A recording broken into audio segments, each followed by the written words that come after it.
All right, guys, we're back here on Southeastern 16, presented by FanDuel. It's a little SEC basketball game day on a Saturday, Oh yeah. and we got a lot of second round games coming up today, as there will be four. Houston versus Texas A&M at 5:10 Central, and you've got the Zags in Texas 6:10 Central, Nebraska Vanderbilt 7:45 Central, and then Arkansas and High Point in the main event, the nightcap, 8:45 p.m. Central time for that one. Of course, all of our previews are up for those games. But, Max, we also got some SEC teams advancing to play on Sunday as, Yes. quite a start at 9-2 in the first round action of the NCAA tournament. Quite a start for the SEC. Will it hold? We'll find out. Maybe difficult given some of the matchups, but we also had two other teams play last night that we didn't get to Oh because yeah. those games finished late, and that was Florida absolutely taking it to Prairie View A&M. And I'm going to go ahead and use the word right now. Jeff wants it. A machine were the Gators last night in the 116 game, winning by the second all-time high, I think, in terms of margin of victory. Yep. Yeah, it was a big win for the Gators, 114-55 in that one. And we also had Miami pulling away there from Missouri, and what was a pretty good game there for a bit. But yeah, you just kind of felt like that Miami was going to make a few more shots, and that's what happened. So yeah, that was the story from last night's games. And yeah, thoughts? Yeah. So that Florida win, second largest margin of victory in NCAA tournament history, and also it sets a single season program record for the most 100-point games in a Gators season with 6. So who needs to who needs to shoot the ball when you can set a program record of 100-point games just by pounding it in the paint? Poor Prairie View. Oh boy, that was, you want to talk about unfair fights. That was a bantamweight against the heavyweight champ of the world right there. That's what it is, what it felt like. I don't even know what to break down from the game. I got a call from a family member last night. Max, I have Florida winning it all. I feel great. And I'm sitting there. You know, I may have tinkered Florida out of my championship game, and now I don't know what I'm doing because the Gators look like you said, an absolute machine.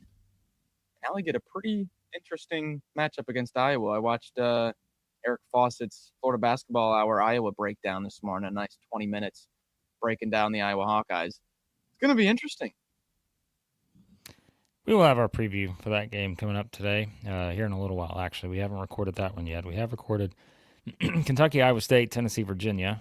Kentucky, Iowa State already up. We'll have the Tennessee, Virginia one up shortly after we finish this. And then, yeah, we've got to get Florida, Iowa, and Alabama, Texas Tech to go. Yeah, I don't.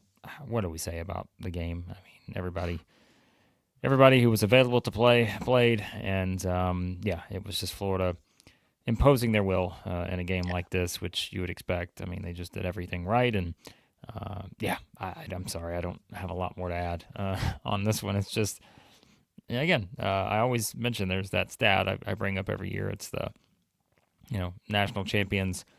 Only been three since 1980 something or early 1990 that have won their first round game by fewer than 15 points. And Florida still qualifies in that stat. They did win their first round game by more than 15. How many people have won by as many as Florida had? Well, not many. So that puts them in rare air here as they move into their second round matchup against Iowa. So yeah, the Gators about as balanced of an effort as you could have in that game. Everybody did a little bit of something, and yeah, good stuff for the Gators. Yeah, great stuff. Not going to sit here and act like Prairie View A&M wasn't 19-17 going into that game, though.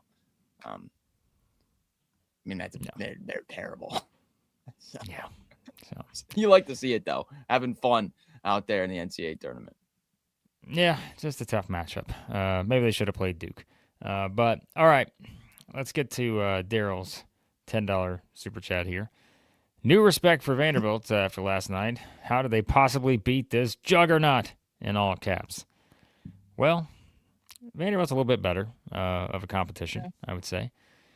And we'll see if the Commodores can keep marching on today as they will play Nebraska. And remember, likely the winner could go on to play Florida or they could play Iowa. I tell you, I almost texted you last night, Max. I'm like, before Florida turned it on, I was like 5 minutes in, I'm thinking, okay, I see the vision. Iowa, Nebraska, Sweet 16. So, I mean, is that what we're going to get? Are we going to get we're not going to get the highly anticipated Vanderbilt Florida rematch? We're going to get Iowa, Nebraska? We'll see about that. Yeah. We'll see. That's not what we prefer here at the channel, just to let you know. No. We'll have a preview up shortly. Florida, Iowa. Yeah. We will have our preview. How about like the new era of, coaching in college basketball? You get the young gun and Todd Golden, and you get the Ben McCollum, just the great story, rising from the D2 ranks through, takes Drake to an NCAA tournament win last year. What a coaching matchup in round. Florida gets back-to-back years. Second round matchup, you got to face Danny Hurley, and then the next year you got to face Ben McCollum. Not doing any favors for the Gators there in the 8-9. I think Todd Golden will thrive off of that, saying, you know what? They stuck us with this Iowa team who could beat the 98 Bulls by 100. So there you have it. All right. So there are some thoughts on Florida. Again, I don't know what else we do with this game. Florida wins, and we'll have more thoughts on the Gators, of course, in our Iowa preview coming up here in just a bit. Meanwhile, maybe the NCAA Tournament Committee has figured it out, Max, as Gatorbait points out here. The pre-9 p.m. Central playing SEC teams did great. Maybe the SEC and the NCAA is, said, the only way we can beat these SEC teams is if we put them in the last game of the night. That's the only way we can beat these SEC teams right now. Georgia struggled with it. Missouri struggles with it. Miami gets the 80-66 win. Wait a second. What? That doesn't bode well for today. Why is that? Don't we have the last game of the day? I was going to see how long it took you to get there. But yes, the two late games today. Vanderbilt and Arkansas, both in the late slot tonight. I don't like it. Maybe the NCAA is up to something here. We don't want to suggest anything, but trying to put these SEC players on the floor past their bedtime here. Come on. No. It did not go well for Missouri, as they did lose that game by 14. If you didn't watch the game, I mean, it's a closer game than that. But, Miami just winds up making some shots here down the stretch, and Missouri had finally taken the lead for the first time in forever at around the 8-minute mark or so in the second half. Did not hold, though, just could not score, and that's where the difference was. They were up 54-52 with 7:50 left. Miami winds up outscoring them. I think it was, 28-14 and 28-12 the rest of the way. Trey Donaldson hit some big shots for Miami. He just hit a bunch of really good ones for the Hurricanes. No other way to put it. Big shots for him. And then it kind of, I'll say this. I saw a lot of stuff on Twitter. It's Twitter. I get it. But it almost was like Missouri fans were, I'm not saying everybody, but some fans were shocked that they lost this game. And I'm not sure why, because this, as we said in our preview, I did not think this was a good matchup for Missouri. I just thought this was the kind of team that was going to give them issues.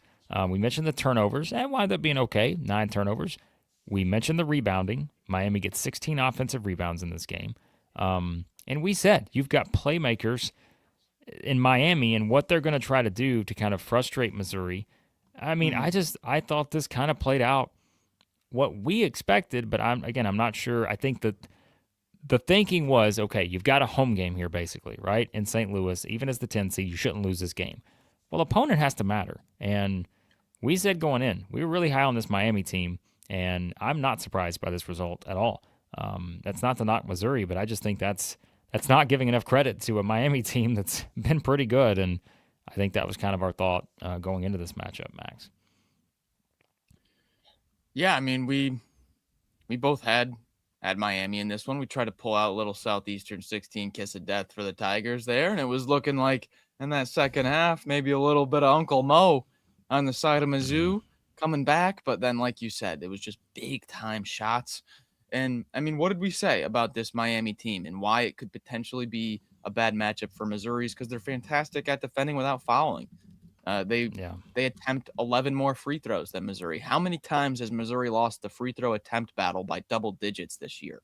I don't have those numbers in front of me, but it cannot be many. Even the past 2 years, how many times that's happened to Missouri. So you do get some out of the ordinary, some really tough shots from Trey Donaldson. He goes 5 of 7 from three, and that was really the difference there in that second half too, to get that lead extended back out after Missouri closed the gap. But Ernest Uday, 36 minutes. He does follow out, but Malik Renew, 36 minutes. You have 36 minutes from both of your starting bigs, and they only combine for 6 fouls between them. I mean, that's kind of the setup there. I mean, this is a Missouri team that lives on getting the opposing front court in foul trouble, and only 6 fouls in 36 minutes each combined for Uday and Renew, and couldn't get them off the floor. Yeah, and I thought, there were a lot of opportunities you felt like Missouri had on the offensive side where they just missed some shots. Just could not make some shots. Like there were just a couple of those visuals where I'm just like, how did that happen? One of them was the Sean Phillips one where and I don't remember what point it was in the second half. The ball just kind of goes off his hands and it's a catch and layup or dunk. And it's just, they had several of those. I'm not just pointing out that one, but you miss shots that maybe you're like, okay, normally we'd make, or you're just completely off on some shots that, normally you're like, okay, there's a decent chance that goes in. And then it just, draws the backboard or whatever. And it felt like that kind of game. And I mean, if you look back at it, that's kind of been the thing all year with Missouri. We've mentioned the turnovers, but at the same time, the offensive stuff, they have been pretty unreliable, I feel like, offensively. The numbers aren't terrible, I guess. I mean, they finished top 50 this year in offensive efficiency, but that's the thing, right? We just mentioned so many times, it felt like it was hard to figure out what that just complete separator was for Missouri offensively, outside of a couple outbursts from a Mark Mitchell, from a, Peyton Stone, T.O. Barrett had some games, all that, right? And I think that became more the issue, is that when you're having to just blow for blow match a Miami team that's out here just hitting big shots, Missouri just couldn't do it. They couldn't get enough stops, and then you can't make your own shots when you come down and have those opportunities. So, yeah, I mean, there's no reason it shouldn't be disappointing for Missouri fans. I mean, the March numbers are what they are. They've not been good, period. And so that's frustrating for Missouri fans, especially when you felt like you got a favor from the committee, being able to, to play this game in St. Louis, potentially play another one to get a chance to go to the Sweet 16. And you have all that momentum. All of a sudden, you're on that high, and then boom, the game just completely flips in Miami's favor. And, you finish with a 14-point defeat here. Yeah, the lack of a true Caleb Grill this year really hurt the spacing for Missouri. Jacob Cruz was that guy for a while, but I just did the numbers, and over the final 9 games of the season here, Cruz went on a 4 for 20 from 3 slump. He still finishes the season north of 43% from 3. So that just shows you how hot he was in non-conference play in the early portion of SEC play, and then finishes the season on a 9-game slump there. And you got 3 threes from Mark Mitchell. You did get some out of the ordinary perimeter production, but Trent Pierce and Cruz, those are kind of your stretch bigs, and in a big time game where you needed a little bit of an extra offensive spark from the perimeter, Cruz and Pierce combined for 1 of 11 from 3, and you fall short. The final score was not. This was not a 14-point game the whole game. This was back and forth up until about the last few minutes of this thing. Yeah, that's it. So Missouri fans, again, will have plenty of reason to be kind of unhappy going into the offseason here. And, we'll see kind of what they do. A lot of talent coming in, though. You want to There is a lot of talent coming in. There's no question about that. Right. But we'll see. We'll see how it unfolds. So, all right. So Missouri's out, Georgia's out, all the other SEC teams still in as of right now. Yep. And again, will that change? We'll see, because some tougher matchups await here in the second round, and you can already get many of our thoughts on the second round games. Quite a few of those already on the channel, so check those out. And we will start to get into some other thoughts on today's games as we jump into this. I know Jim was asking earlier, when does the baseball reaction start? What a night in SEC baseball, Max. There was wild madness everywhere in baseball. Not just March Madness in basketball. March Madness in baseball. Okay. No hitter. You had a wild finish between Auburn and Texas. Like, what a night Sure. it was on the diamond. Those guys will have something coming up here soon, I'm pretty sure. So, remember, too, it's tournament time, so those guys are also covering other things during the basketball tournament, so sometimes that can make the coverage this particular week a little tough, but they'll have something coming up for you, Jim and everyone else on the baseball front. So, all right, let's tell you about our sponsors real quick, and then we will get to some thoughts on today's games. Anything else you guys want to talk about, get your questions, comments, all that stuff in the chat, and we will start to get into some of that. Let's tell you about Collar, collar.com, performance menswear brand. Head over there. Check them out. They invented the Workleisure. Pants, button-ups, polos, quarter zips, suits, you name it. They got it all. Use our code Southeastern or SEC16 for 16% off over at Collar. ROKFORM, ROKFRM.com, the world's strongest magnetic phone case. Extreme protection, super strong magnets, rock lock, secure mounting. SEC25, 25% off over at ROKFORM. Icon Wallets, the premium Napa leather, the officially licensed collegiate wallets. Great stuff over there. Use our code SEC16 for 20% off at Icon Wallets. ZILKER belts, ZILKER. Head over there and check them out. What tremendous belts they have. The dog leashes, our favorite. And use our code Southeastern16, 25% off over at ZILKER belts. Just quickly, we've had some comments here on the channel about the YouTube ads. So, again, we will let you guys know we haven't changed anything on that since, in years. We haven't changed a thing. But I have a feeling you may be seeing more ads because YouTube really is pushing the premium thing right now. And so there's only so much we can do with that. They're automated, and there's only so much we can do. So we are going to try to make a few tweaks and see if it'll work.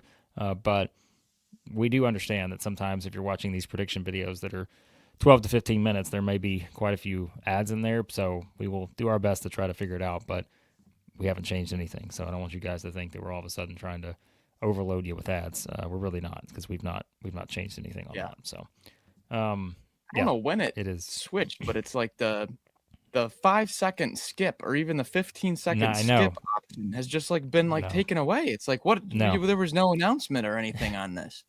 There's 30-second stuff now that you can't do the skip ads on and all this. I mean, listen, it's a premium thing. It's like, hey, if you sign up for premium, then you will be able to. And I think, look, Holly's right here too, and this is what you can't forget.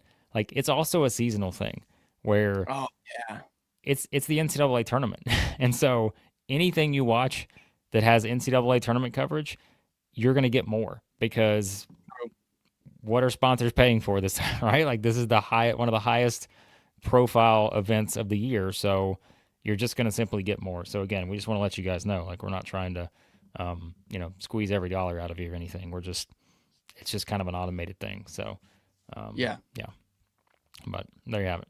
Okay. Today's games. And I know, by the way, someone was asking about the Tennessee-Virginia. We did record our preview on that. It'll be up right after this. So as soon as we get done, it may have been Ricky here, we'll have our preview up for Tennessee-Virginia right after this. It's already done. We just got to put it up right after the show. So, all right.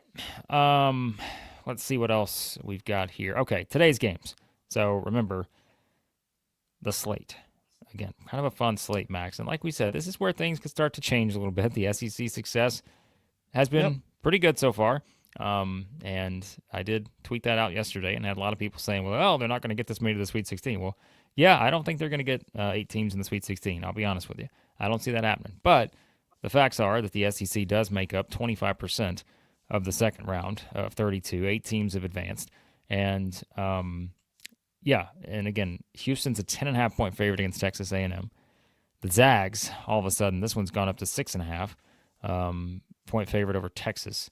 You've got Vanderbilt's still holding that 1.5-point favorite against Nebraska, but basically a pick 'em between those two. Arkansas is an 11.5-point favorite against High Point. So the Hogs, the sizable favorite here. You've got three other games that either the SEC, somewhat of a substantial underdog, or again the pick'em scenario with Vanderbilt, Nebraska. So a big moving day here, perhaps for the SEC. Quite a few important games here, and we'll see if the SEC can grab a few more of these upsets like they've done with Texas and Texas A&M thus far. You gotta think one SEC team's pulling off an upset with given the success so far. Texas A&M, Texas, Houston, the Zags. At least give us a scare, give us a little something. I don't want to have to come back on later tonight and go, all right, the magic has run out. I'm still holding on to the Texas schools from the SEC represent. To set the stage, though, to set the stage, okay? And just a little because, the SEC's had quite a run here. And you can already kind of foresee the pushback from media if the SEC was to start slipping up, right? So let me just set the stage here, all right? And this might be for you upset fans. This might just be a tough pill you got to swallow here. But this is the current stage of college basketball and March Madness. All right, we just had yesterday, favorites finished 16-0. This is the second undefeated day for favorites in the round of 64 since 1992. It's the second time it's happened since 1992. The last 2 years of the NCAA tournament, favorites pregame of at least 6 or more points, just 6 or more points. Favorites of 6 or more points are 52-4 in the last two NCAA tournaments. From Norlander, here's another one. This year's first round had 13 games decided by 20 or more. That's the most ever in an NCAA tournament first round. It's been 2 straight years now of no 16, no 15, no 14, and no 13s winning a single game. That's, I believe, either the first or second time that's ever happened in NCAA history.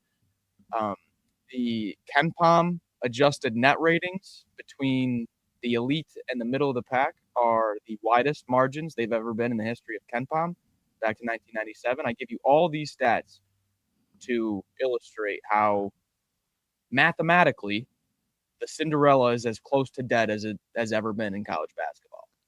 However, we still have some 10s, some 11s that are alive, but it's not ideal as a college basketball diehard here, but that is just the current status of college basketball and the Cinderella in March Madness right now. Yeah, I mean, it is. And, it's just wild to see those stats. Like, it's just like, man, this is the gap that we thought. But at the same time, Siena makes 1 or 2 more shots, and this whole entire thing is a wash, and we had one of the most insane upsets in NCAA tournament history. So if Siena's the only team that pulls an upset in the first round, would it still be worth it? Probably for a lot of people. So, it's just all about the magnitude of the upset as well. So, so not a lot to work with here on that at the moment. But the reason I give all those stats out, though, is because we do have Texas as plus 6.5. You have Texas A&M as a double-digit underdog. So if the SEC does start dropping some big underdog games, it's kind of likely to happen, actually. It's expected. Right. Trust me, there will be plenty of quote tweets to yours truly after the tweet I put out yesterday that was simply nothing but facts. Like, there will be media members, there will be fans that will be quote tweeting it to get in their little jab at the SEC. We know how this works. But yeah, I did put out the tweet. I said, with Florida's win, the SEC, which was 9-1 heading into the Missouri game, will make up at least 25% of the NCAA tournament round of 32. And then I said it would be 28% if Missouri won. That didn't happen. But, the comments already. Well, they're going to start losing in the round of 32. Well, probably. I mean, they're not going to get every team in the – I don't think every SEC team's going to be in the Final Four. That can't happen. They're not all going to be in the Sweet 16. But it's just a fact. Like, the SEC had a great first round. Like, there's no bias involved there. It's just simply numbers. It's math. So, yeah, that's exactly what you want to see. It did match the number of SEC teams that got to the round of 32 last year. Of course, that was with 14 bids. This year, you had 10. You still get that many there. So, yes, like even for some people like us who are covering the SEC, pretty clear that gap is widening a bit when it comes to, more of those kind of upsets, and they're just not really happening a whole lot right now. And if they are, they're your double-digit, SEC teams like A&M and Texas pulling off upsets. So, yeah, that's just kind of the state of things at the moment. I have a feeling, though, and who said it? Yeah, EJ. I need chaos from here on out. I mean, that's the motto in March after you get through the first few days is just let's go chaos now. Yeah. You get the feeling, Blake, you've got St. Louis double-digit underdog, TCU double-digit underdog, A&M, same thing, VCU, same thing, High Point, same thing. Yeah. There's no way that this can just keep continuing where all these double-digit favorites just skate on through. I just get the feeling at some point March is going to creep on up. You would hope, maybe.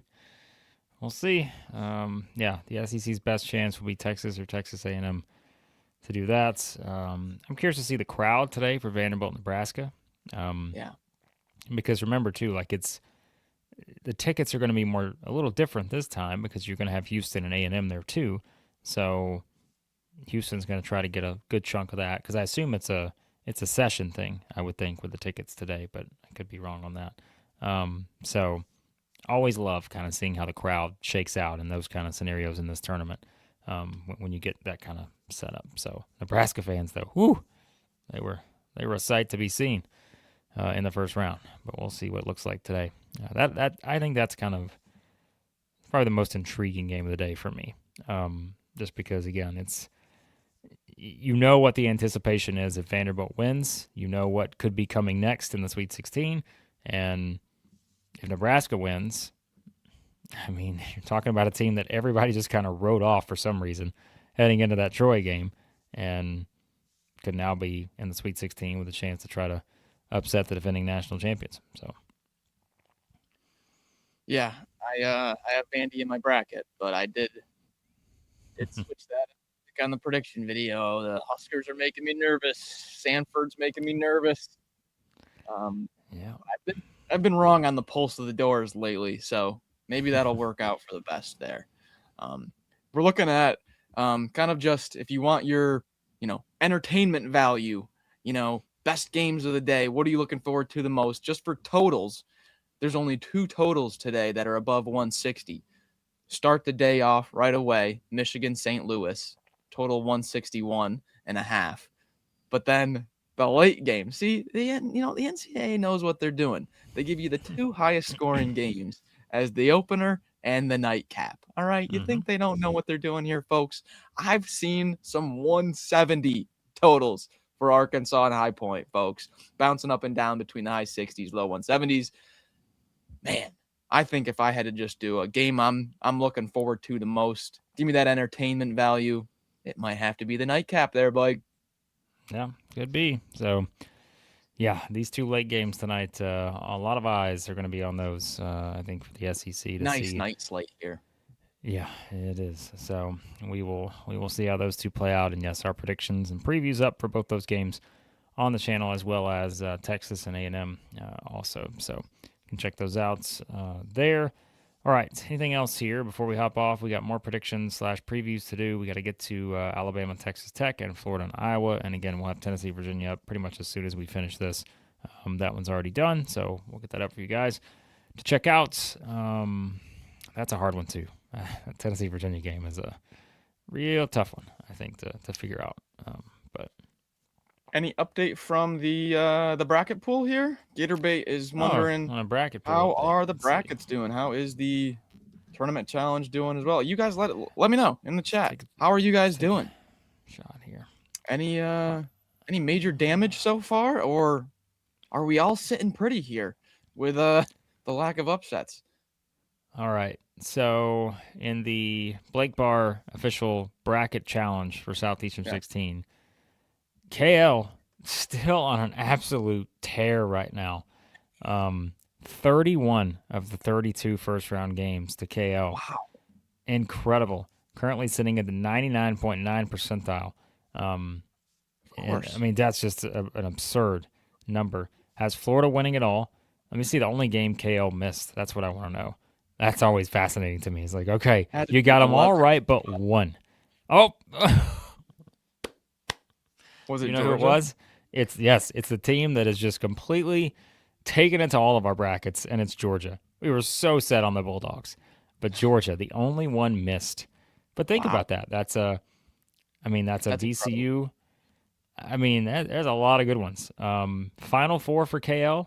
Here you go. Florida over Duke, Arizona over Virginia, and Florida cutting down the nets. So that could be a potential separator here for the bracket challenge for KL at the top. Not seen many Virginia Final Fours. No, which worries me. Now I think Virginia's going to the Final Four as well as KL's done here. I might need to put a little wager in at FanDuel on Virginia. Where are our Max. brackets at? Where's Max's so, bracket? Oh, so actually, how about Holly? Holly's currently tied for second at the moment in the bracket pool of 93, 100 people, whatever it is. I am in fifth, so chalk has paid off so far. I did call a couple of the upsets. Remember, the two big changes I made to my bracket at the very last second. High Point over Wisconsin, St. John's to the Sweet 16. So that St. John's Northern Iowa one was a big one. There you go. So making that change really helped. You are, well, Max, are you even on the board? Where's here? the bracket? Okay, you're tied for 19th. There's a big group tied for 19th here. There's a big group tied for 5th too. But you still have 1860 available, and that's where your max points, which for Max Barr, he's always got the max points. Those are your most important ones right now. I still have 1870. You have 1860. So we're still on the high side of those. So by going chalk, it's worked out pretty well so far. So, yeah. There have been tournaments where I don't make it out of the first window of Thursday. Yeah. No. There have been bad. I'll take this. I will take this. This is probably one of my best first round performances ever. Yes, definitely. So, best ever. Yeah, and it's that, you know what that means. That means the madness is about to begin.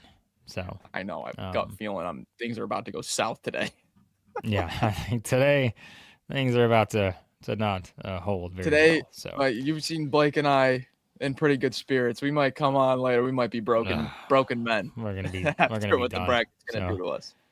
Again, just because I tweet out a factual statement about the SEC's first round wins, the SEC's undoubtedly going 1-8 in the second round, and I'm just gonna call it off. So, yeah, there you go.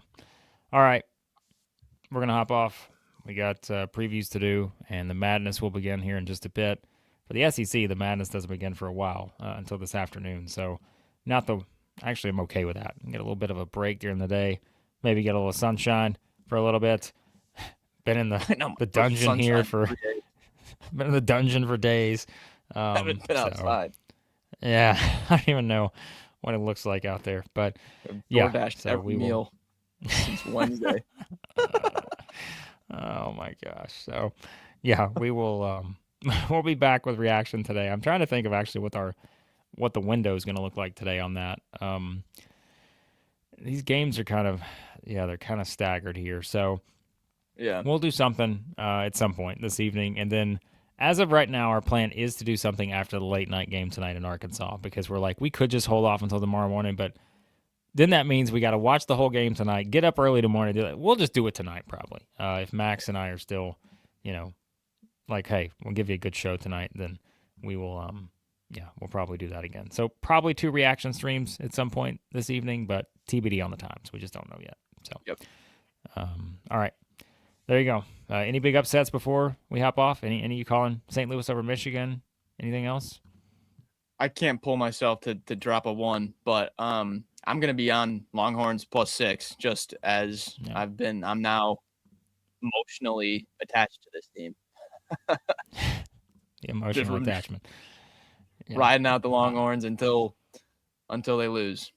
I'm trying to see if there's one that I like before we hop off here. I mean, I think St. Louis and TCU are going to give Duke and Michigan an absolute game. Yeah. I think Louisville, Michigan State's the one I'm curious about. That may have my curiosity the most because, again, everyone kind of wrote off Louisville. I never gave them a chance to advance past Michigan State, to be honest with you, but I think that's one that I'm intrigued by. So we'll see how that goes. Also, I know Houston is Houston, and they beat up on the Vandals, but it is a Houston team that is vulnerable to your offensive droughts, and it's a Texas A&M team with a lot of guys that can spray it from three, a little bit of magic here and there. You never know. I think one of those kind of the A&M, TCU, St. Louis, maybe even throw VCU in there. It's kind of like your 4 double-digit. Because I think later Arkansas, I feel pretty good about the Hogs, but I think one of these top seeds gets a real scare today. If they don't, we gotta pull out all the stops to get some madness back into this tournament. Yeah, if they don't, then maybe look out SEC teams in high favorite spots tomorrow. Maybe the only spot to we may do it for the people. Give everyone the madness. Hopefully not. All right. We appreciate you guys. Hit the subscribe button, hit the like button on your way out. Turn on your notifications so you know we go live. Put up new previews. Tennessee, Virginia preview about to drop here shortly.